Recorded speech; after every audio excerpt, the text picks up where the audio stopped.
Hello students, conic section के parabola topic से हमारे पास ये एक क्वेश्चन है। The tangent and normal at the point P 18,12 of the parabola y square equal to 8x intersects the x axis at the point A and B respectively. The equation of the circle through P, A and B is given by। यहाँ हमारे पास चार options हमें दे रखे हैं, तो हमें अपने options को सिलेक्ट करना है। अच्छा, तो क्वेश्चन में जो कहा है हम उसके बेसिस पर यहाँ पर एक बार जरा डायग्राम बना लेते हैं। तो क्वेश्चन में हमें y square equal to 8x ये हमें पैराबोला दे रखा है। इसको कंपेयर करेंगे y square equal to 4ax के साथ, तो a की वैल्यू हमें यहां पर कितनी मिल जाएगी? 2। ठीक है, तो अब मैं क्या करता हूं, इस पैराबोला को यहां पर ड्रॉ करता हूं।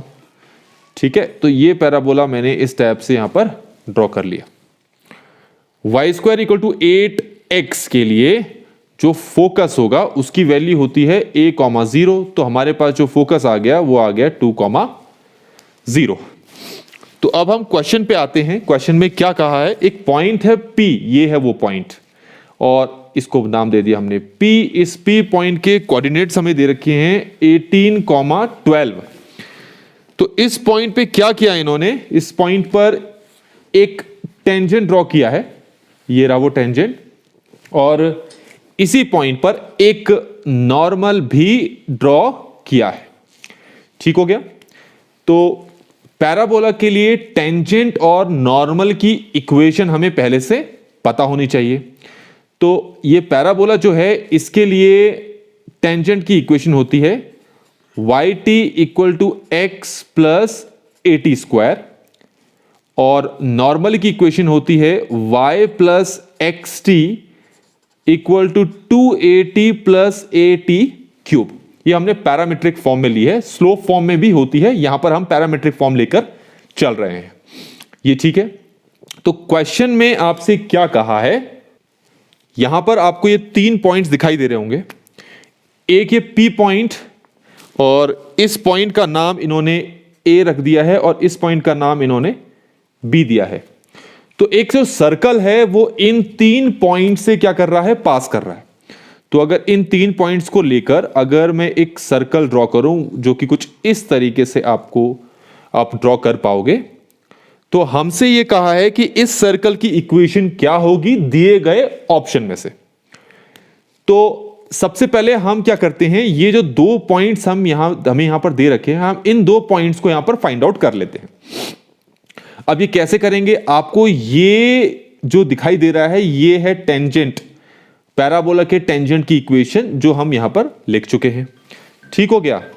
तो अब यहां पर ये देखें कि हमारे पास ये जो P है ना, इसके कोऑर्डिनेट्स हमें ऑलरेडी क्वेश्चन में दे रखे हैं 18,12, और अगर जनरली देखें तो इसके कोऑर्डिनेट होते हैं ये होता है at square, 2at।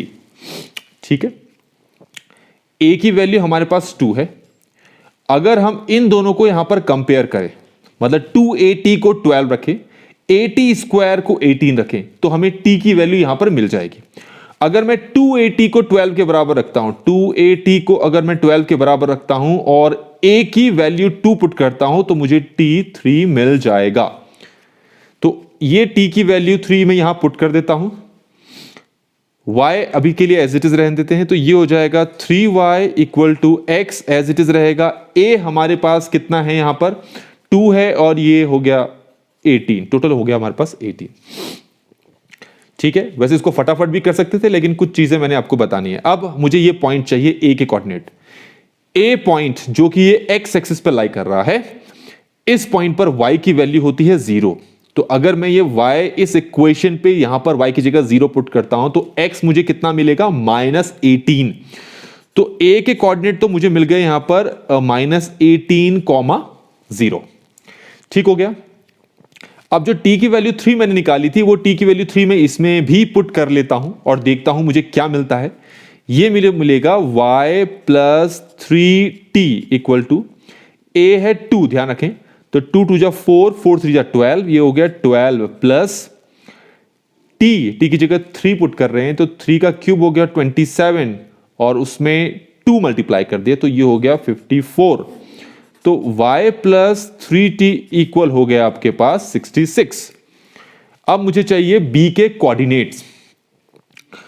b point पर जो है y की वैल्यू कितनी होगी 0। तो अगर मैं y यहां पर 0 पुट करता हूं तो t हमारे पास सॉरी यहां पर ये x है, गलती से t लिख दिया। तो अगर मैं y की वैल्यू 0 पुट करता हूं तो x मुझे यहां पर मिल जाएगा 22। तो b के जो कोऑर्डिनेट हो गए वो हो गए 22,0। तो मुझे a और b दोनों ही मिल चुके हैं। ठीक है, थोड़ा सा लेंथी हो जाएगा ये, वैसे तो ये शॉर्ट तरीके से किया जा सकता है, पर मैं आपको बेसिक चीजें इसमें बता रहा हूं। a और b हमने पॉइंट्स निकाल लिए। अब अगर मैं a और b का मिड पॉइंट निकालना चाहूं, अब ऐसा मैं क्यों कर रहा हूं, ध्यान से समझें। आपने क्लास 9th एंड 10th में ये पढ़ रखा है कि अगर ये हमारे पास डायमीटर है और इस डायमीटर के एंड पॉइंट से आप जो लाइन ड्रॉ करते हो जो सर्कल पे मिलती है तो वो 90 डिग्री का एंगल सबटेंड करती है by the theorem angle in the semi circle. ठीक है, तो ये 90 डिग्री का एंगल यहां पर होता है। तो यहां पर भी ये क्या है, ये एंगल तो हमें पहले से पता है 90 डिग्री है, क्योंकि टेंजेंट और नॉर्मल एक दूसरे पर परपेंडिकुलर होता है, तो ये एंगल 90 डिग्री है। इसका मतलब है कि ये जो लाइन है ये एक तरह से डायमीटर का काम करेगी, ये सर्कल के डायमीटर का काम करेगी। तो अब हमने क्या किया, इन डायमीटर्स के एंड पॉइंट फाइंड कर लिए हैं।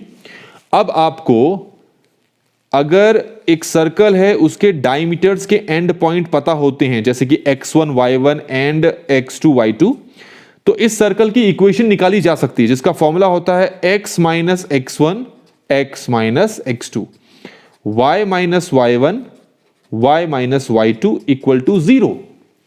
इसी फॉर्मूले के बेसिस पर हम इन दोनों वैल्यूज को यहां पर रखेंगे तो हमको मिलेगा, यहां से मिलेगा x प्लस 18, यहां से मिलेगा x माइनस 22, y माइनस यहां से मिलेगा 0 और यहां से भी मिलेगा 0 इक्वल टू 0। अब इसको सॉल्व करते हैं। इसको सॉल्व करेंगे तो ये बन जाएगा x square minus 4x minus 396। इसको सॉल्व किया हमने, ठीक है, और यहां पर ये y ही रहेगा तो ये y स्क्वायर इक्वल टू 0। अब हमारे पास जो प्रॉपर इक्वेशन आ गई वो आई x square plus y square minus 4x minus 396 equal to 0। तो स्टूडेंट्स ये हमारे पास फाइनल सर्कल की इक्वेशन आ चुकी है। तो हम अगर अपने ऑप्शन के पास जाएं तो हमें पता लग रहा है कि हमारे पास जो सी ऑप्शन है वो हमारे आंसर के साथ क्या कर रहा है, मैच कर रहा है। तो इस तरीके से क्या हुआ कि इस क्वेश्चन के जो सॉल्यूशन है वो हमने यहां पर कंप्लीट कर लिया है। अगर वीडियो आपको पसंद आई हो, वीडियो आपको समझ में आया हो, सॉल्यूशन पूरा समझ में आया हो तो वीडियो को लाइक जरूर करें और चैनल को सब्सक्राइब नहीं किया तो चैनल को सब्सक्राइब भी जरूर करें। Thanks for watching.